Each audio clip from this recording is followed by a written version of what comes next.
I've known Larry for over 30 years. I first met him at the very, very beginning of the HIV/AIDS pandemic, right after the report of the first cases, when he wrote one of the first, if not the first, lay reports in a major newspaper on the cases that had been reported in the MMWR and then subsequently reported in the New England Journal of Medicine. We developed a professional relationship that merged into a friendship to now we're consider ourselves old friends and old colleagues. Larry, because of his hugely visible role with New York Times, the fact that he was already respected for his training, he was a CDC person, he's an expert in public health.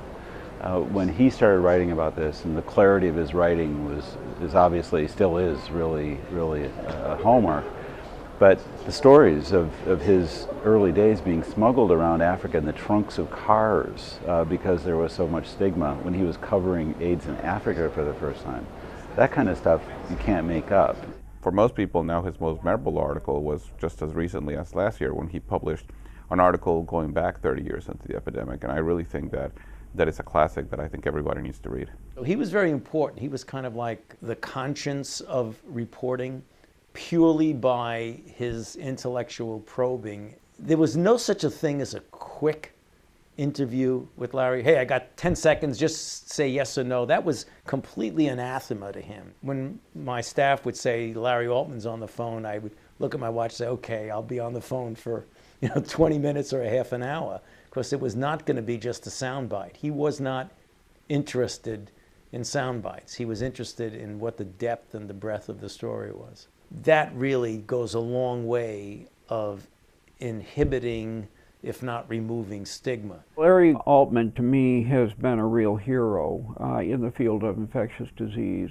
And the reason I say that is because he is so articulate in communicating the medical message to a lay audience.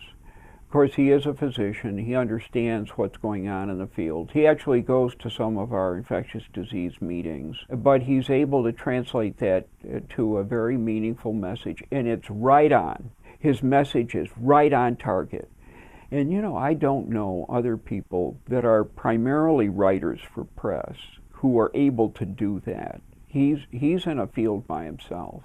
He has a human facet that bleeds through in what he writes. So, he understands the disease, but he isn't fixed on the science. So he brings that other human dimension into what he writes about, and it's wonderful to read.